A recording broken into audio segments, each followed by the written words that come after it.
ನಿನ್ನೆ ಸಾಯಂಕಾಲ ಪಾರ್ಟಿಯ ದಕ್ಷಿಣ ಕನ್ನಡ ಲೋಕಸಭಾ ಕ್ಷೇತ್ರದ ಅಭ್ಯರ್ಥಿಯಾಗಿ ನನ್ನನ್ನು ಪಾರ್ಟಿಯ ಹಿರಿಯರು ಎಲ್ಲರೂ ಸೇರಿ ಆಯ್ಕೆ ಮಾಡಿದ್ದಾರೆ. ನಾನು ಅತ್ಯಂತ ವಿನೀತನಾಗಿ ಜವಾಬ್ದಾರಿಯನ್ನು ಸ್ವೀಕರಿಸ್ತಾ ಇದ್ದೇನೆ. ಭಾರತೀಯ ಜನತಾ ಪಾರ್ಟಿ ಒಂದು ವಿಶೇಷವಾದ ಪಾರ್ಟಿ. ಭಾರತೀಯ ಜನತಾ ಪಾರ್ಟಿಯನ್ನು ಪಾರ್ಟಿ ವಿತ್ ಡಿಫರೆನ್ಸ್ ಅಂತ ಹೇಳ್ತಾರೆ. ಹಲವು ಕಾರಣಗಳಿಗೆ ಪಾರ್ಟಿ ವಿತ್ ಡಿಫರೆನ್ಸ್. ವೈಚಾರಿಕವಾಗಿ ಜನಸಂಘದ ಕಾಲದಿಂದ ಇವತ್ತಿನವರೆಗೆ ವಿಚಾರದಲ್ಲಿ ಯಾವುದೇ ಕಾಂಪ್ರಮೈಸನ್ನು ಮಾಡದಿರುವಂಥ ಪಾರ್ಟಿ ಭಾರತೀಯ ಜನತಾ ಪಾರ್ಟಿ.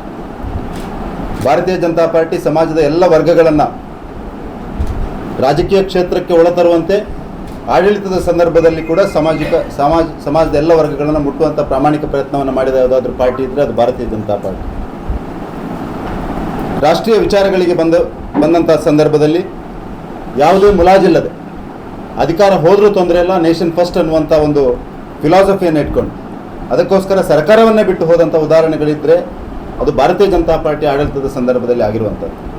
ಹಾಗಾಗಿ ಇಂಥ ಒಂದು ವಿಶೇಷವಾದ ಪಾರ್ಟಿಯ ಅದು ಕೂಡ 2024ರ ಸಂದರ್ಭದಲ್ಲಿ ಇಡೀ ವಿಶ್ವದಲ್ಲೇ ಅತ್ಯಂತ ದೊಡ್ಡ ರಾಜಕೀಯ ಪಾರ್ಟಿಯಾಗಿ ಇಡೀ ಭಾರತದಲ್ಲಿ ಹೆಚ್ಚು ಕಡಿಮೆ 1600 MLAಗಳನ್ನು ಹೊಂದಿರುವ, 302 ಲೋಕಸಭಾ ಸದಸ್ಯರನ್ನು ಹೊಂದಿರುವ, ಎಲ್ಲ ಹಂತದಲ್ಲೂ ಜನಪ್ರತಿನಿಧಿಗಳನ್ನು ಹೊಂದಿಕೊಂಡು ಇವತ್ತು ಆಡಳಿತಕ್ಕೆ ಒಂದು ಹೆಸರಿದ್ದರೆ ಅದು ಭಾರತೀಯ ಜನತಾ ಪಾರ್ಟಿ ಗುಡ್ ಗವರ್ನೆನ್ಸ್ಗೆ ಹೆಸರು.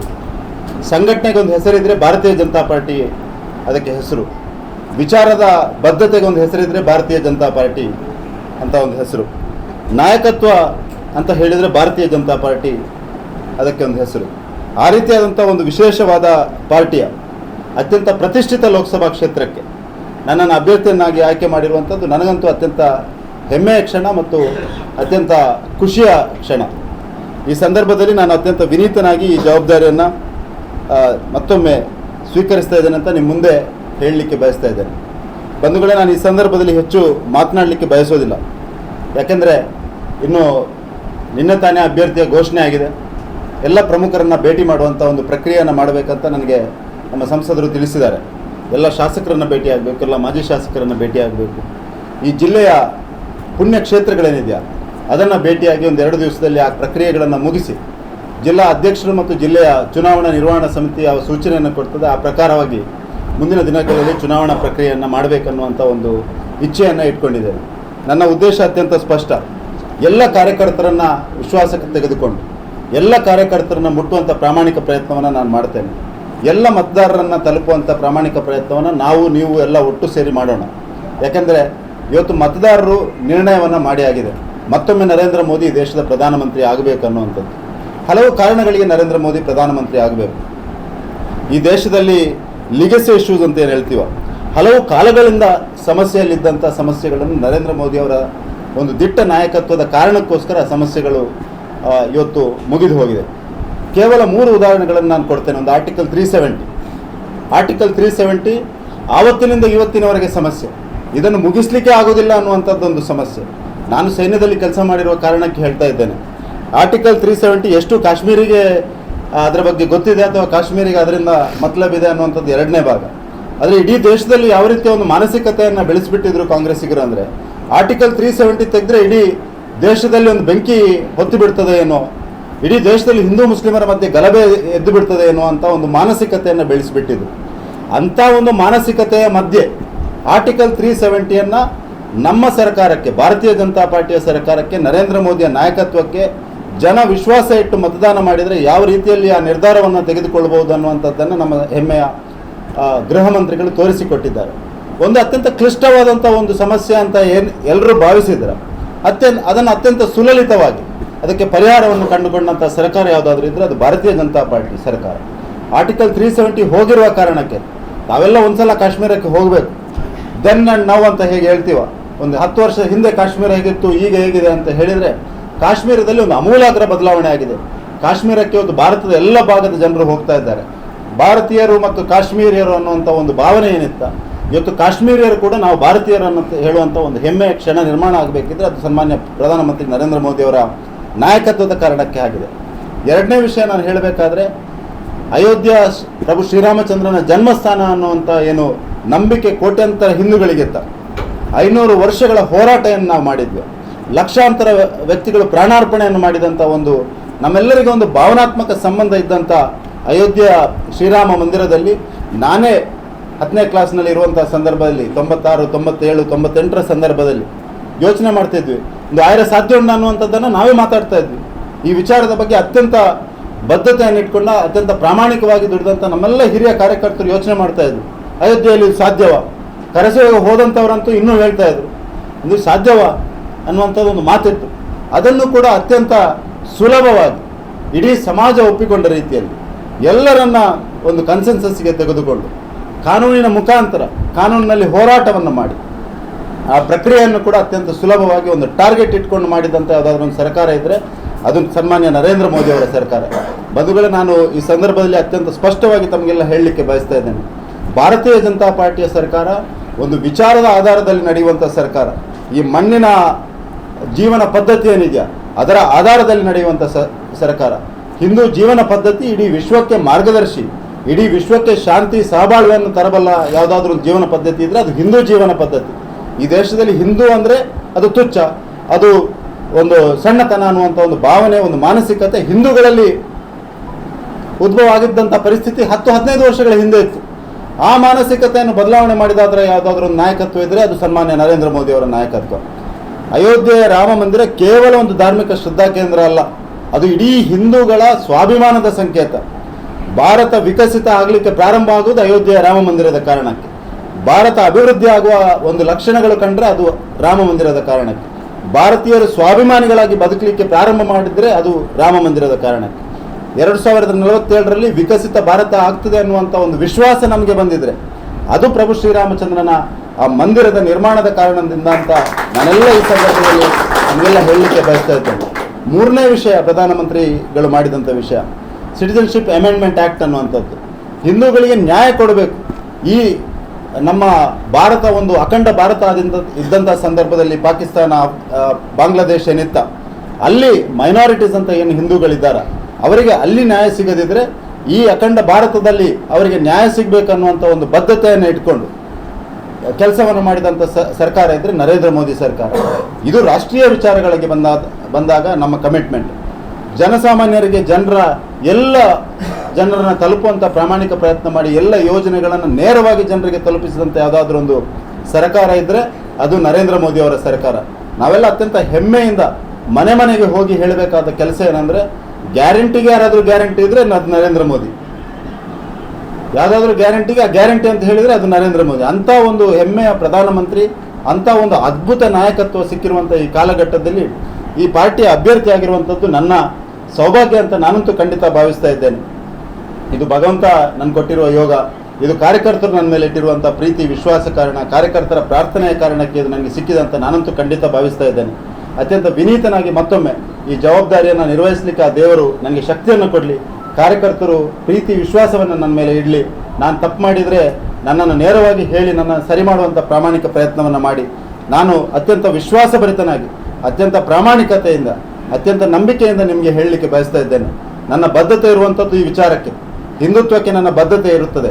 ಅಭಿವೃದ್ಧಿಯನ್ನು ಆದ್ಯತೆಯಾಗಿಟ್ಟುಕೊಂಡು ಮಾಡಲಿಕ್ಕೆ ನಾನು ಪ್ರಾಮಾಣಿಕ ಪ್ರಯತ್ನವನ್ನು ಮಾಡ್ತೇನೆ. 91ರಿಂದ ನಮ್ಮ ಸಂಸದರು ಈ ಭಾಗದಲ್ಲಿ ಕೆಲಸವನ್ನು ಮಾಡ್ತಾ ಇದ್ದಾರೆ.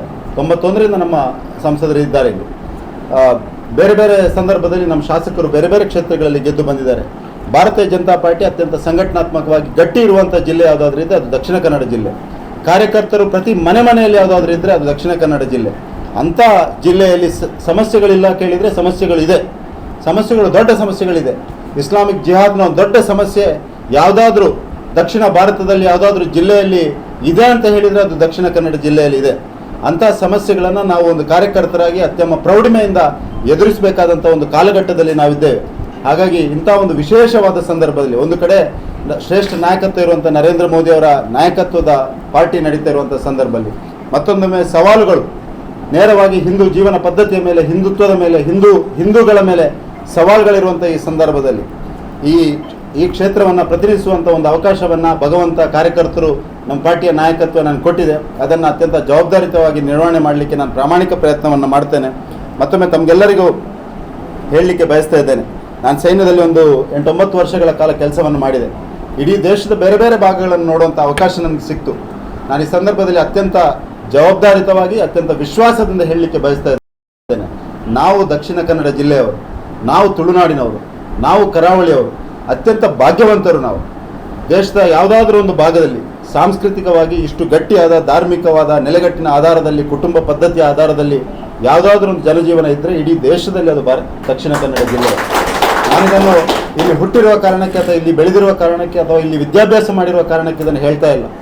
ಅತ್ಯಂತ ಸಮೃದ್ಧವಾಗಿ ಒಂದು ಕುಟುಂಬ ಪದ್ಧತಿಯನ್ನು ದೇವರ ಮೇಲೆ ವಿಶ್ವಾಸ ಇಟ್ಕೊಂಡು ಸಾಂಸ್ಕೃತಿಕವಾಗಿ ಬದುಕ್ತಾ ಇರುವಂಥ ಯಾವುದಾದ್ರು ಜನಜೀವನ ಇದ್ದರೆ ಅದು ದಕ್ಷಿಣ ಕನ್ನಡ ಜಿಲ್ಲೆ. ಸಾಮರ್ಥ್ಯಕ್ಕೆ ಯಾವುದೇ ಕೊರತೆ ಇಲ್ಲ ನಮ್ಮ ಜನರಿಗೆ.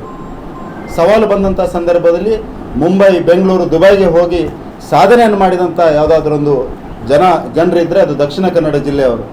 ಬ್ಯಾಂಕಿಂಗ್ ಕ್ಷೇತ್ರದಲ್ಲಿ ಸಾಧನೆ ಮಾಡಿದಂಥವರು, ಶೈಕ್ಷಣಿಕ ಕ್ಷೇತ್ರದಲ್ಲಿ ಸಾಧನೆ ಮಾಡಿದಂಥವರು, ಉದ್ಯಮ ಕ್ಷೇತ್ರದಲ್ಲಿ ಸಾಧನೆ ಮಾಡಿದಂಥವರು, ನಮ್ಮ ಭೂಮಿ ತುಂಡು ತುಂಡಾಗಿ ಸಣ್ಣ ಸಣ್ಣ ಹಿಡುವಳಿದಾರರಾದಂಥ ಸಂದರ್ಭದಲ್ಲಿ ಕಮರ್ಷಿಯಲ್ ಕ್ರಾಪ್ಗೆ ಹೋಗಿ ಕೃಷಿಯಲ್ಲೂ ಸಾಧನೆ ಮಾಡಿದಂಥ ಯಾವುದಾದ್ರೂ ಒಂದು ಪ್ರದೇಶ ಇದ್ದರೆ ಅದು ದಕ್ಷಿಣ ಕನ್ನಡ ಜಿಲ್ಲೆ. ಅಂಥ ಒಂದು ಸಾಮರ್ಥ್ಯವಂತ ಜನರಿರುವಂಥ ಒಂದು ಪ್ರದೇಶದಲ್ಲಿ ಆ ಸಾಮರ್ಥ್ಯಕ್ಕೆ ಅನುಗುಣವಾಗಿ ನಾವು ಸಾಧನೆಯನ್ನು ಮಾಡಬೇಕಾದ ಅವಶ್ಯಕತೆ ಮತ್ತು ಅನಿವಾರ್ಯತೆ ಎರಡೂ ಇದೆ.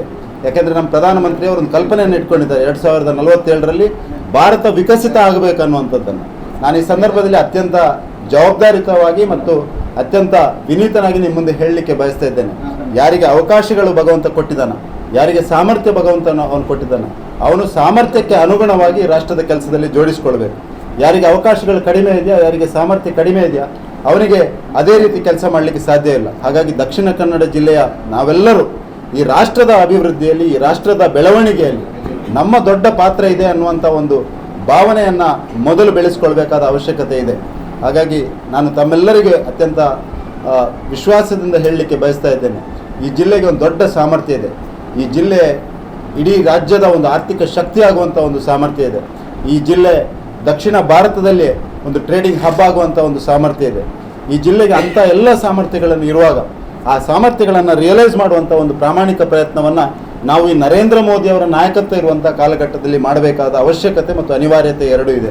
ಹಾಗಾಗಿ ನಮ್ಮ ಹಿಂದೂ ಸಮಾಜಕ್ಕಿರುವ ಸವಾಲುಗಳು ಒಂದು ಕಡೆ, ನಮಗಿರುವ ಅವಕಾಶಗಳು ಒಂದು ಕಡೆ, ಈ ಎರಡನ್ನು ಪ್ರಾಮಾಣಿಕವಾಗಿ ಉಪಯೋಗಿಸಿಕೊಳ್ಳುವಂಥ ಕೆಲಸವನ್ನು ನಾವು ಮಾಡೋಣ. ಅದಕ್ಕೆ ಎಲ್ಲ ಕಾರ್ಯಕರ್ತರ ವಿಶ್ವಾಸವನ್ನು ನಾನು ಯಾಚಿಸ್ತಾ ಇದ್ದೇನೆ. ಎಲ್ಲ ಕಾರ್ಯಕರ್ತರ ಪ್ರೀತಿಯನ್ನು ಕೋರ್ತಾ ಇದ್ದೇನೆ. ತಾವೆಲ್ಲರೂ ಮತದಾರರ ಬಳಿ ಹೋಗಬೇಕು. ಅವರ ಆಕಾಂಕ್ಷೆಗಳೇನು, ಅವರ ಅಪೇಕ್ಷೆಗಳೇನು, ಅವರ ಯೋಚನೆಗಳೇನಿದೆ ಅದನ್ನು ಅರ್ಥ ಮಾಡಿಕೊಳ್ಳುವಂಥ ಪ್ರಾಮಾಣಿಕ ಪ್ರಯತ್ನವನ್ನು ಮಾಡಬೇಕು. ನಾವು ಭಾರತೀಯ ಜನತಾ ಪಾರ್ಟಿಯ ಕಾರ್ಯಕರ್ತರು ಜನರ ಅಪೇಕ್ಷೆಗಳಿಗೆ ಅನುಗುಣವಾಗಿ, ಜನರ ಆಕಾಂಕ್ಷೆಗಳನ್ನು ಅತ್ಯಂತ ಪ್ರಾಮಾಣಿಕವಾಗಿ ಸರ್ಕಾರ ನಮ್ಮಲ್ಲಿ ಇರುವಾಗ ಅದಕ್ಕೆ ತಲುಪಿಸುವಂಥ ಕೆಲಸವನ್ನು ಮಾಡಬೇಕು. ನಾವು ಯಾವುದೋ ದಿಕ್ಕಿನಲ್ಲಿ, ಜನ ಯಾವುದೋ ದಿಕ್ಕಿನಲ್ಲಿ ಇದ್ದರೆ ನಾವು ಪ್ರಾಮಾಣಿಕವಾದಂಥ ರಾಜಕೀಯ ಪಾರ್ಟಿ ಅಂತ ಆಗೋದಿಲ್ಲ. We should be people's voice. ಜನರ ಧ್ವನಿ ನಾವು ಆಗಬೇಕು. ಜನರ ಧ್ವನಿ ಆದರೆ ಮಾತ್ರ ಜನ ನಮಗೆ ಗೌರವ ಕೊಡ್ತಾರೆ, ಜನ ನಮ್ಮ ಮೇಲೆ ವಿಶ್ವಾಸವನ್ನು ಇಡ್ತಾರೆ. ನಾವು 1980ರಲ್ಲಿ ಭಾರತೀಯ ಜನತಾ ಪಾರ್ಟಿ ಆದಂಥ ಸಂದರ್ಭದಲ್ಲಿ 2 ಸಂಸದರಿಂದ ಇವತ್ತು 302 ಸಂಸದರಿಗೆ ತಲುಪಬೇಕಾದ್ರೆ ನಾವು ಜನರ ಧ್ವನಿಯಾದ ಕಾರಣಕ್ಕೆ ನಾವು ತಲುಪಿದ್ದೇವೆ. ಈ ಮಣ್ಣಿನ ಜೀವನ ಪದ್ಧತಿ ಏನಿದೆಯಾ, ಹಿಂದುತ್ವ ಏನಿದೆಯಾ, ಅದರ ಧ್ವನಿಯಾದದಕ್ಕೆ ನಮಗೆ ಜನ ಮತವನ್ನು ನೀಡಿದ್ದಾರೆ. ಹಾಗಾಗಿ ಇದನ್ನು ಅತ್ಯಂತ ಗಂಭೀರವಾಗಿ ನಾವು ತೆಗೆದುಕೊಂಡು ಎಲ್ಲ ಕಾರ್ಯಕರ್ತರಲ್ಲಿ ನಾನು ಪ್ರಾಮಾಣಿಕ ವಿನಂತಿಯನ್ನು ಮಾಡ್ತಾ ಇದ್ದೇನೆ. ನಮ್ಮ ಪ್ರಧಾನಮಂತ್ರಿಗಳು ನೇರವಾಗಿ ಜನರನ್ನು ತಲುಪ್ತಾ ಇದ್ದಾರೆ. ನಮಗೊಂದು ಅವಕಾಶ ಜನರ ಹತ್ರ ತಲುಪುವ, ಪ್ರಧಾನಮಂತ್ರಿಗಳ ಯೋಜನೆಗಳು ಎಲ್ಲೆಲ್ಲಿ ತಲುಪಿದೆಯಾ ಅದನ್ನು ಜನರ ಹತ್ರ ತಲುಪುವ, ಅವರ ಹತ್ರ ಮಾತುಕತೆಯನ್ನು ಮಾಡುವ, ಅವರ ಅಪೇಕ್ಷೆಗಳೇನಿದೆ, ಆಕಾಂಕ್ಷೆಗಳೇನಿದೆ ಅದನ್ನು ಅರ್ಥ ಮಾಡಿಕೊಳ್ಳುವ, ಪಾರ್ಟಿಯನ್ನು ಒಂದು ವೈಬ್ರೆಂಟ್ ಆಗಿ ಒಂದು ಪ್ರಜಾಪ್ರಭುತ್ವದ ರೀತಿಯಲ್ಲಿ ನಡೆಸುವಂಥ ಪ್ರಯತ್ನವನ್ನು ಮಾಡುವ. ಅದಕ್ಕೆ ನಾನು ನೀವು ಎಲ್ಲರೂ ಒಟ್ಟಾಗಿ ಸೇರಿ ಪ್ರಾಮಾಣಿಕ ಪ್ರಯತ್ನವನ್ನು ಮಾಡುವಂಥ ಈ ಸಂದರ್ಭದಲ್ಲಿ ಹೇಳ್ತಾ, ತಮ್ಮ ಭಾವನೆಗಳಿಗೆ, ತಮ್ಮ ಯೋಚನೆಗಳಿಗೆ ಒಂದಷ್ಟು ಚ್ಯುತಿ ಬರದಂತೆ, ತಮ್ಮ ವಿಶ್ವಾಸಕ್ಕೆ ಒಂದಷ್ಟು ಕುಂದು ಬರದಂತೆ ನಾನು ಪ್ರಾಮಾಣಿಕವಾದ ಕೆಲಸವನ್ನು ಮಾಡ್ತೇನೆ. ಈ ಸಂದರ್ಭದಲ್ಲಿ ತಮ್ಮೆಲ್ಲರ ಸಹಕಾರವನ್ನು ಕೋರ್ತೇನೆ.